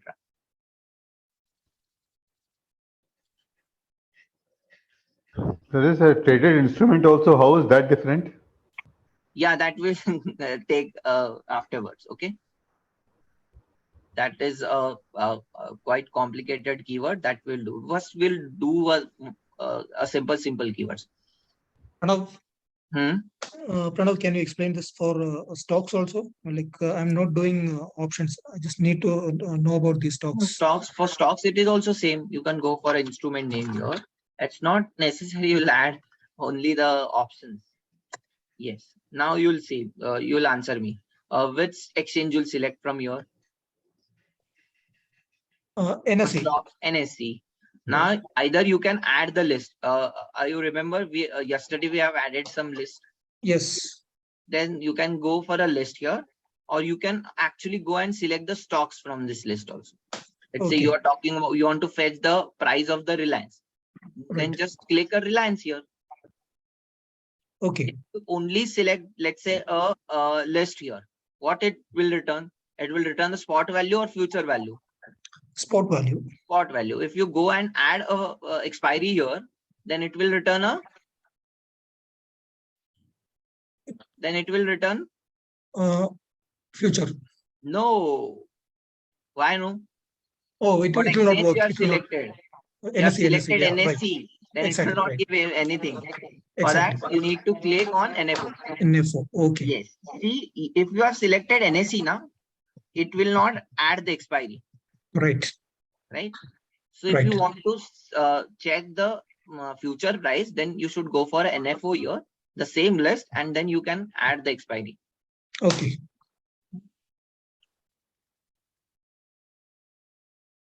Yeah. See, now you can add the expiry. Okay. Quite similar to call and put options. Okay. If you're only doing stocks, then go for NSC. and just click the list. That's right. it. So even for stocks, is there any use of traded instrument name? Yes, of course. Okay. Suppose you have traded in Reliance and now you want to exit. So for exit condition, you need to have the latest price. Okay. Say let last traded price of traded instrument name, and here traded instrument name you'll give the same reference. So now it will fetch the LTP of the Reliance. Right. Can you just do that for me, like for Reliance? How we give the entry instrument same traded instrument name. You have traded this Reliance in the entry. You will give the underlying as the list. Reliance. No, the list of yours in which the Reliance. Yes. Yeah. Right. And the set number 1, condition number 1, let number. So now it will fetch the price of the Reliance. Okay. Thank you. As same as you do on bank. Okay. Thank you. Exchange is the different and the list is different. Right. Otherwise, it is same to same. Okay. Thank you, Pranav. Okay, Pranav, just one query. What if we do not select the instrument name in condition builder? We use a list from the list and mention the exchange, whatever NSE or NFO in position builder. Is that work? No, I'm not getting. What you will do in a position builder? I'll add a position for you. Yes. No, means I just create one condition in condition builder, but will not show the instrument name. Just keep that blank. Like NF exchange and instrument name or any list will not be entered. So, okay. Can you create just one for trial? Just LTP. Position or entry entry condition? Condition. Okay. Just mention with LTP. Just LTP. Okay. Okay, and keep this all blank, right? Okay. Okay. So, and we'll choose the list from above at the top list. Okay. Okay. Why you are selecting LTP here if you don't want to fetch the LTP? No, I just would like to I will use that data from list only. But don't use this LTP here. Okay. What's the point? Okay. Don't use. So that LTP portion. Let's assume that you are comparing, let's say, for a breakout. Then you will need this. Let's say, I'm finding this. I'll show you why this LTP instrument name is required. Let's say, now you tell me what I'm adding. Yeah, this is spot or future? Right. This is spot or future? This is spot. Spot, right. So I'm checking if my spot value is greater than number 18,000. If this is true, then only I want to take a position. Right. So that's why you need this instrument name here, LTP of the instrument name, because you want to fetch the LTP of the instrument name, which is Nifty 50. Okay, let's consider this criteria. So we will not give that. Okay, so you mean to say that for that 18,000. Now you are comparing this LTP with the number, na? Correct. That's why you need. If you don't want to compare, then you will not having this condition in your condition builder. Okay. Yeah, got it. Yeah, if it is a requirement, then only use. If it is not requirement, forget it. Okay, yeah, fine. Thank you.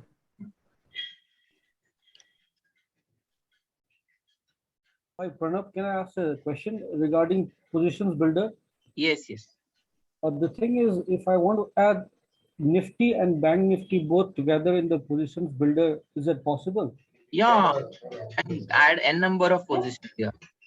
See, I want to trade both the index, the Bank Nifty and the Nifty. Yes, you can add. Just click on NFO. Here you will add call option of Nifty 50, let's say. Okay.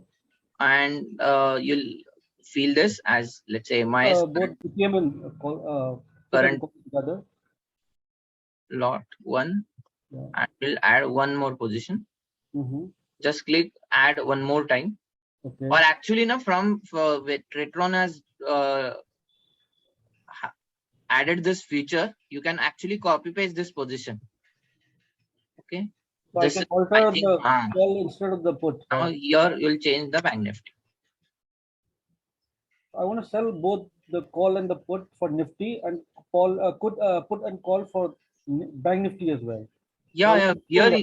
Here you can see I've added. I'm buying the Nifty 50 call option and buying Nifty 50 call option. I want to sell it in the morning start. Just click sell, na? Then click sell. So that's possible, right? Both. That's possible. Why not? Same time, yeah. If you can buy both the options, you can sell both the options. What's the big deal? Yeah, thanks. Yeah. Just change it to sell. Now you're selling call option and put option. Okay. N number of positions you can add in the position builder. Okay. It's not a key back nifty. If the conditions are met. Even you can buy a Reliance stock here. Okay, if I can include stocks as well. Okay. Yeah, yeah. Then the indexes, right? Okay, thanks. Hello, sir. I want to know about list. In the list, I have 500 stocks. I want to buy some condition. I have to buy in the RSI 70 or 80 above. I buy, and after that, the exit position. If it is 1% loss or 2% profit, I have to exit. Whichever I have purchased in this list, that will be sold it. No? Yeah. Possible. Possible. Yes, yes. So whatever positions have been taken, it will be looking exit conditions only on the positions which have present in your strategy. Same stock. Same stock. Yeah, same. Correct. Same stocks. Now we'll quickly go ahead. As I explained, there are two types of order. One is NRML and one is MIS. MIS is a current intraday order, and NRML order is normal order. That is, if you want to carry the positions. Yes. Now we'll see how you can add your expiry and the strike price. Okay. So for expiry, you can either go for a current week expiry from here, or you can select a current month expiry as well. Let's say you can go for a current month expiry, or if you want to have the next week expiry, what you can do, just click on FX. Just click on FX, and after you have FX here, you can click on this FX. Here you'll be having a keyword called as current week expiry. You will say the underlying is Nifty 50. And if you want next week expiry, what number you will put here? 1. If you want next to next expiry, you will next to next expiry 3. Okay. So very simple. If you want a current week expiry, then click here, have current week expiry. If you want next week expiry, just go and click FX. Click on FX. Enter a keyword called current week expiry. Select the exchange, that is Nifty Bank or Nifty 50 as the case may, or maybe the list of stocks. Select 1 for next week expiry, 2 for next to next, 3 for next to next, and so on. Suppose you want to add current monthly expiry. You want to buy option which is current month expiry. What you will do? Select current month. If you want next month, what you will do? Click on FX, then click on FX again, go for current month expiry and select the underlying as Nifty Bank or Nifty 50, what's the case, as the case may be, and go for 1 year. If you want next to next month, go for 2. Next to next month, go for 3. That's it. उसके आगे की expiry नहीं होती है. My question was, last time I was doing this. So I had weekly expiry till, I mean, I have only one trade run, that is I paid only 300 rupees and I have only one. So what I do usually is on Thursday, I don't want to trade for this Thursday expiry. I want to trade for next week expiry. Basically, I want to sell both of next week, but this week I don't want to sell. Last time I put that next week date and I left it. So it was showing error, mainly because of that FX. We need to do that, right? Yes. Just click on FX and go for current But why week it is expiry. showing actually that those dates there? When I choose the date, don't choose the date, because after this expiry is over, in the next expiry, the date will not be valid. Okay. Oh, so that is the reason it is showing error. Go for current week expiry, so that every time the current, it will take the current week expiry. Because you are not building this strategy for only one time, right? No, I edit it. Usually, see, what I do is in the morning, I will edit every week you edit this date. No, I edit the date. No, see, no, not every week. See, I cannot create 5 different strategy for 5 different dates. Okay. So what I do is usually on Friday, I sell 200. You can have 2 different sets. One is for Friday to Wednesday and one set is for only Thursday. No, but shifting, I do 200 points on Friday, 150 points on Monday, because I cannot keep 200 shifting on even Wednesday, right? If I shift 200, I got your point. Then you can have 5 different sets for 5 different days. So then I need to pay for 5 sets, right? Not necessary, because in one strategy you can have 5 sets, na? Okay, then I need to create 5 sets, separate sets. Separate sets, and keep. You can use the keyword like today is Friday or today is Monday and today is Tuesday. That will be going to cover in the next sections. So you can, we will be covering time-based and date-based. What I used to do was my strategy, I was changing every day. Instead of like not a need. I was making 150 shifting. Then not a need. Yes. You can have 5 different sets and you can definitely manage that in one strategy without editing anything. Okay. No, that is the reason we are in this course actually. So we are doing only what we know, right? See, basically, see that also did not work because I was putting next week's date on Thursday, so it did not work. It showed some error and it did not activate at all. We have covered very less points. I think will be needing extra lectures also. Anyways, we'll be doing now the difference between the quantity and the lot. Many students make a mistake here. They select NFO, call Nifty 50, MIS, and instead of quantity, they select instead of lots, they select quantity as one. So now it will not work because the minimum quantity size for Nifty 50 is 50 and Bank Nifty it is 25. So if you write quantity as 50, then it will work. Then it will automatically create buy one lot. Okay. So they have already given both of the keywords, that is quantity and lots. So if you are going for a quantity, make sure for the Nifty, it will be in multiples of 50. And in case of Bank Nifty, it will be in the multiples of 25. But I use the lots because this is very easy keyword. So if you go for a lot, then just type 1. So if you say 50, then 50 lots will be bought. So 50 into 50, that is 2,500 lots. 2,500 quantities will be bought. So if you are using lot, 50 quantities will be considered as one lot. Case of Nifty 50, 25 will be considered for Bank Nifty. So this is difference between the lot and the quantity. Why they have added this lot feature? Because as you can see, in case of stocks, the different quantities is for the different lot. I mean, the lot size is different from stocks to stock. For example, Reliance, it has 250 stocks. 250 quantities is equal to one lot. Then some other stock has, let's say, Bajaj Finserv has 10 stocks as one lot, something like that. Okay. So for every stock, the lot size is different. So if I have multiple stocks in my list, I cannot select the quantity as such, because if I select quantity as a 10, then lot size of the Reliance is 250 and lot size of Bajaj Finserv is 10. So I cannot do that in one strategy. That's why they have come up with the lots. If I select lots, then for Bajaj Finance, the 10 quantities will be bought. For Reliance, 250 quantities will be bought. And for example, another stock, that is Naukri, for which let's assume that the stock lot size is 100, then 100 stocks will be bought. So that's why they have added the lots feature here. You can go for a value as well.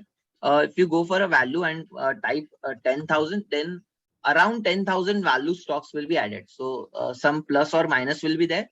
So for example, let's say 11,500 and 8,500. So some plus or minuses will be there, but this value stocks will be added. Is it quantity rise into value? 10,000 value means if it is having more than 10,000 per MRP. No, it's a value. It's a value. So it means if you are adding a stock, let's say here. If I have MRF, it is possible for 10,000? It won't be bought because MRF price is 85,000. So it won't be bought. Okay, sir. Yeah, in that case, you need to put 1 lakh here. So probably that would be useful for in case of cash stock. In case of cash stocks, this will be great. Pranav, I have a doubt. In case of cash stocks, when I give quantity as value, when I select quantity as value, say I've put 10,000 as my value. Now, when TradeTron gives the signal to my broker, and I have the facility of leverage.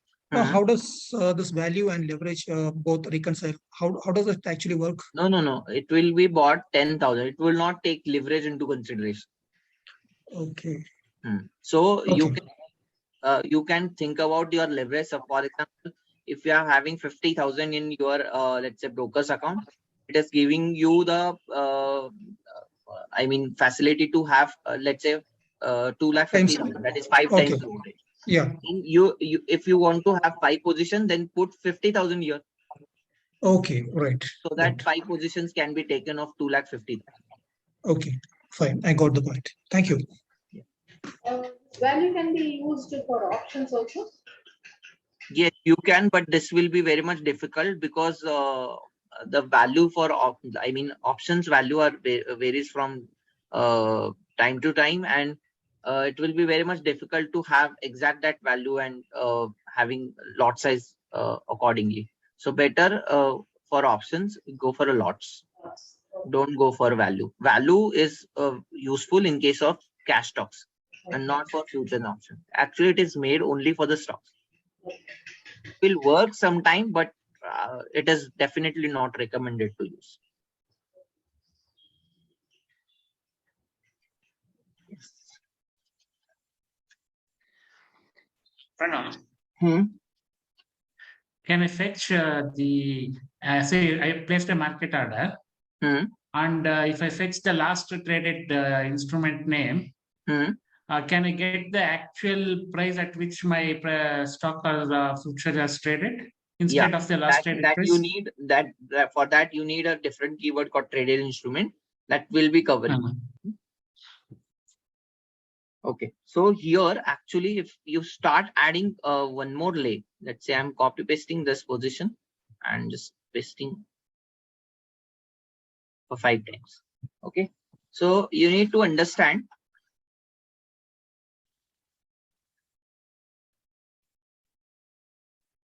I'm writing on the screen. Can you able to see it? Yeah. So now in a position builder, you have actually having 5 positions. So this will be referred as leg number 1. This will be referred as leg number 2. This will be leg 3. This will be leg 4, and this will be leg number 5. Okay. And here you can see this is a set number 1. This is a set number 1 and the condition number 1. Okay, so for the entry condition, the condition is of course the 1. So for example, now I want to fetch the LTP of this instrument. LTP of this instrument. Now I will refer as this is my leg number, which leg number 4, right? 1, 2, 3, 4. This is my leg number 3. Just a second. I'll scroll it up. I want to fetch the LTP of this. LTP of this.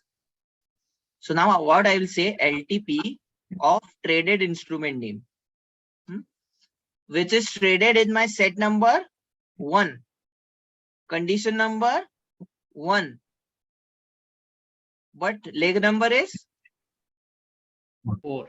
Leg number is 4. So now I can have the LTP of this instrument. Now we'll quickly take another example where right now I'm trading this in repairs. So let's say I have added this repair, and in the third repair, I'm having these 3 positions. Now I want to fetch the LTP of this instrument.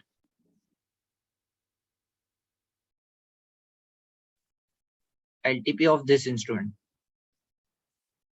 This. Now what I will say, LTP of traded instrument name, which is traded in which set number? Set number? Which set number? 1. 1. Number 1. Condition number is, here you can see the condition 3, because this is repair number 3. So condition number 3 and leg number is 2. So this is, you can give the reference of the instrument name which is already been traded, and you can fetch the LTP. So just give the reference. Will it not go to condition number 3? Because this is third repair, as you can see. This is repair 3. Will it not go to the condition number 3? Yeah, because this is condition number 1 for repair. For repairs, this is C1, this is C2, and this is C3. Okay. Here you can find this is repair number 1. They have already given which set number and which condition number here. As you can see, this is set 1, repair 1. This is set 1, repair 2.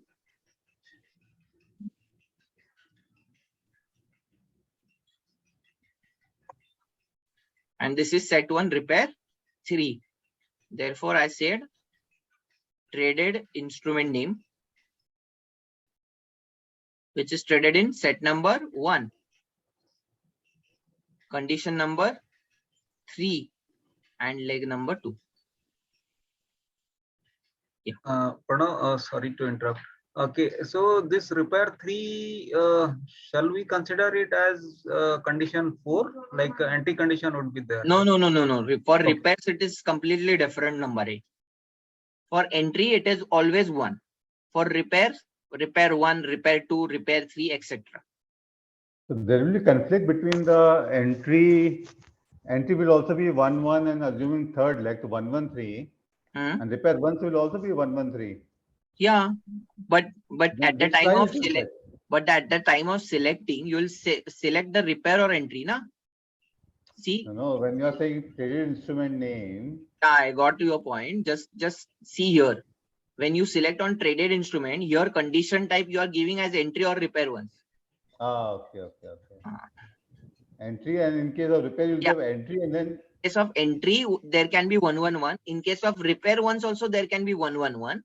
But so entry, if you select entry 1, 1, 1, it will look for entry 1, 1, 1. If you say repair ones 1, 1, 1, it will say for repair ones 1, 1.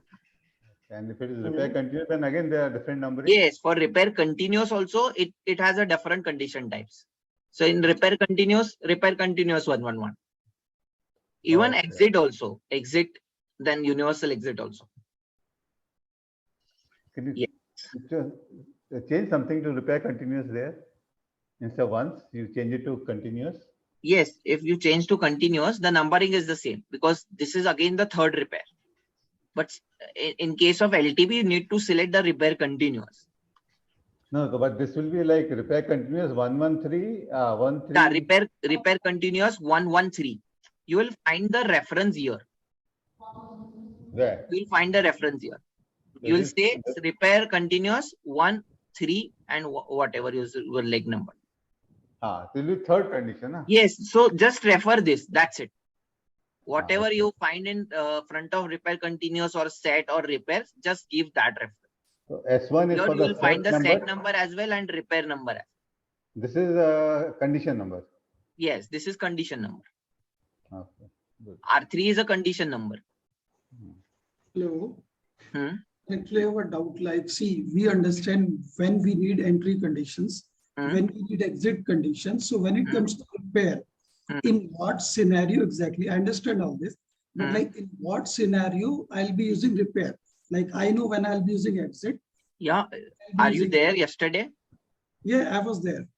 Yeah, because yesterday I've explained why you need repair, right? If you want to square off your positions, you need a repair. If you want to edit your positions, or you want to, let's say you have bought 5 lots and you want to book your partial profits, then you need a repair. For a situation like this, Bank Nifty moves 200 points, then every 200 points move in the Bank Nifty, you want to exit your current ATM position and you want to shift to the next ATM positions. That's why you need a repair. So we can say like when you don't need a full exit from your positions, when you need partial exits.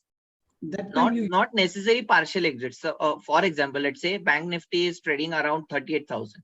Okay. So when Bank Nifty was 38,000, I sold 38,000 put option because I was expecting markets to go up. So this selling condition I understand, but I want to know the scenario in buying condition. Like in buying, how buying also, let's say I bought 38,000 call option for let's say I am expecting that market will go up. Okay. So if my call price let's say reach to my spot price reached to 38,200. Okay. My call options delta is now moved from 0.50 to 0.70 something. Okay. So let's assume that at 38,200 level, I want to buy another call option of 38,200 ATM. Okay. If it further goes to 38,400, I want to buy another call option at 38,400. Okay. For that reason, I'll need repair. Okay, so it's like adding or removing. It's like adding. It's like partial square off. It's like exiting. Yeah. It's like managing your. If you are doing advanced strategies like delta neutral something. Yeah. Okay. Yeah. In case of repair continues also. For example, let's assume I've sold 10 lots and every 40 lots, let's say every 40 points, I want to book 1 lot. For that, you'll need a repair continuous. Okay, and we can select partial exits or entries. Yes, partial exit and re-entry. That might be a story. For example, let's say 40 points, call price is down by 40 points. I want to book that. And if again moves to 40 points upper, then I want to sell another 1 lot. You can do wonders in this. Right. Okay. Thank you. Thank you. One of the very simple thing that I do is that after every 5% increase in the option price in my favor, you sell 1 lot. Square up 1 lot. You can do whatever you want. You just think about it and you can do it. Okay, so we can't do it by percentage, right? Like you can do it by percentage, you can do it by numbers, you can do it by any ways. Okay, got it. Okay, so I think basic level parts is over.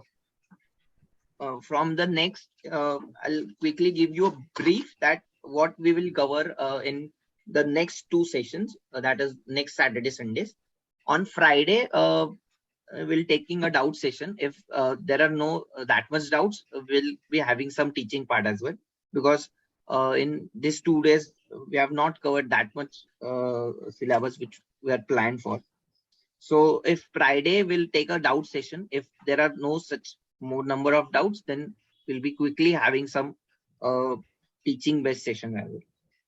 So in next Saturday, Sundays, we'll be start with the basic keywords called date related keyword, time related keywords, then the day difference keyword, then the position keyword and instrument keyword, then related to indicators, how to add super trend, MACD, RSI, etc. Then how to give the candle references. Then the keywords related to strike price, mathematical calculation, candlestick patterns keywords, strategy information keywords, etc.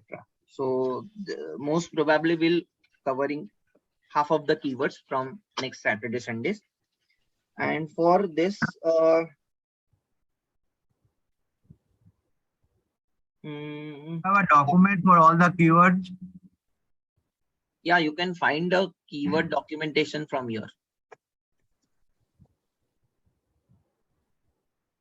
Just type a keyword documentation. Okay. I'll also post this link if you want on the group.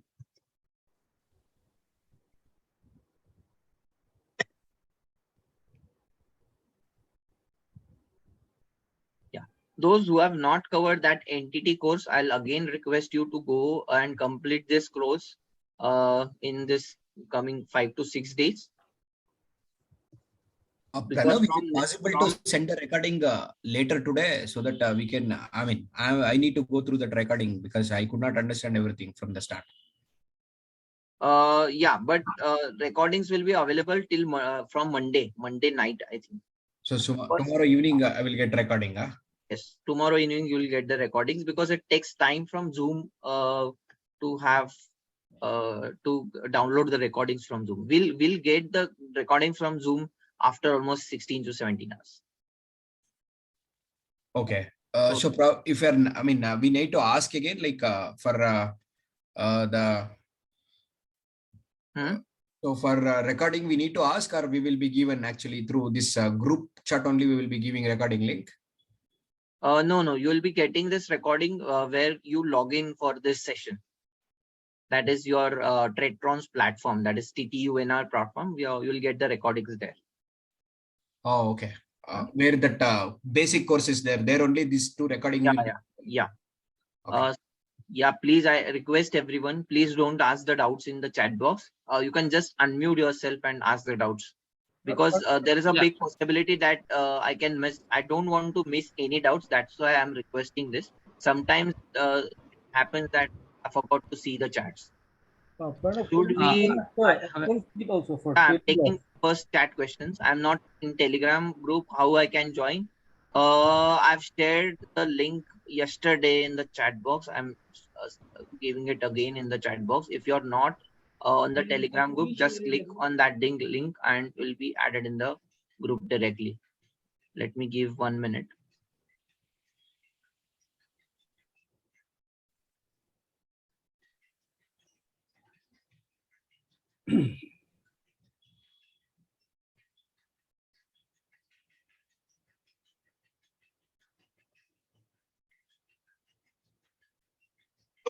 I'm sending a link of Telegram group in the chat box. Please click on that link.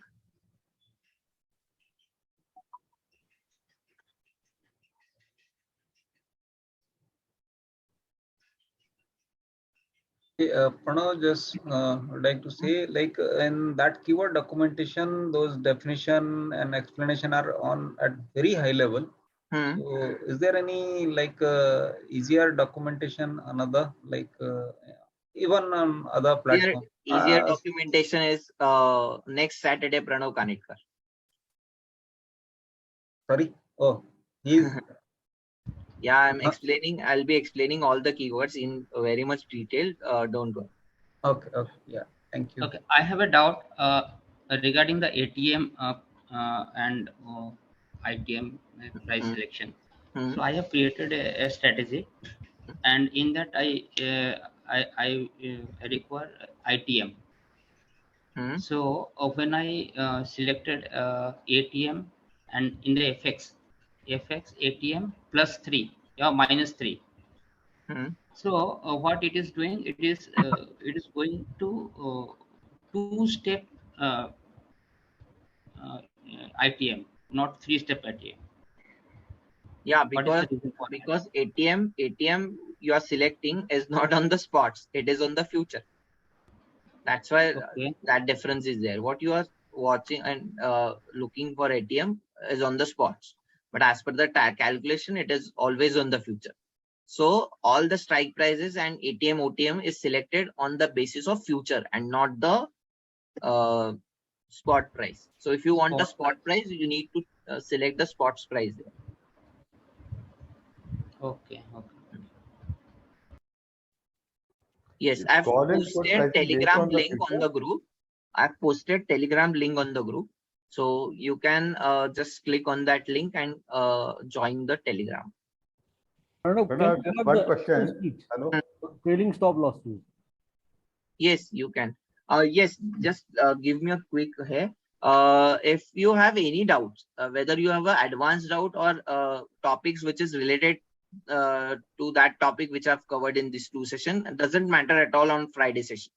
If you're already at a higher level and you are making some good strategies, if your strategies are posted on marketplace and you have some advanced related doubt, still you can come on the Friday session and ask that super duper doubt. Okay, don't worry. Okay, and also you can share your screen and ask me the doubt. So Friday's doubt sessions will be no matter what, whether we have learned that concept or not. You can ask the Friday session. Kind of doubt. Yes. Yeah, just one question. Friday sessions. Yes. One by one you can go. I'm here to answer questions.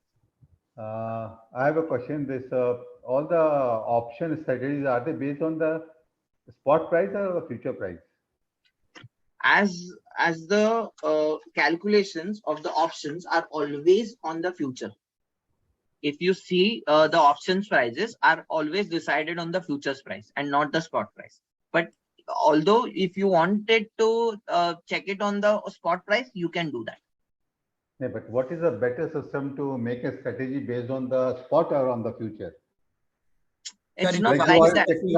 I'm saying the premium calculations are done on the future prices. Not on the spot? Not on the spot. Oh, that is the reason always, see, if you go to any call and put, for example, Reliance you take, see, call will be more, put will be less of the spot. Why? Because future of Reliance will always be taken rather than spot. Yeah. Then always we will have call as more. See, even 2,500 is current price of Reliance. Then call will be 110, put will be 90. Actually, future price will be 2620. Both will be matching at 2620 rather than at 2,600. So usually option prices are taken on futures only, not on spot. Yeah, but many people buy the call option of ATM of the let's say spot price. That's somehow it's a kind of irony that if we see we are able to see the spot prices, but actually premiums calculations are based on the ATM, based on the future price. So even if you have observed on the current week expiry, let's say spots price last traded price is, for example, 38,000. Let's say 38,102. But future is futures last traded price is, let's say, 38,120. Okay, then you can see 30th call option is expired at 20 rupees and not at the rate of 2 rupees. So that is the difference. It is always based on future price. But the expiry happens on the basis of spot price, no? No, it is on the future. Even if expiry, weekly expiry. Yes. Because on the month expiry, what happens? The future and future prices and spot prices are almost matched. But on the weekly expiry? Yeah, but on weekly expiry, you may see some kind of difference there because of future. And expiry is based on the future prices. Because now I have a question. In the position builder, we have the option to select the value. Correct. Yeah, when we have a list of stocks and for example, we set the value as 10,000 and we have 10 stocks in the list. So the 10,000 limit is for each stock in each stock, not overall. Not overall. Okay. For each stock. Okay.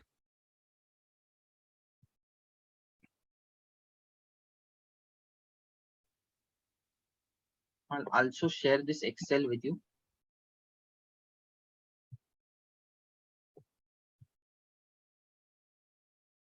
Yes.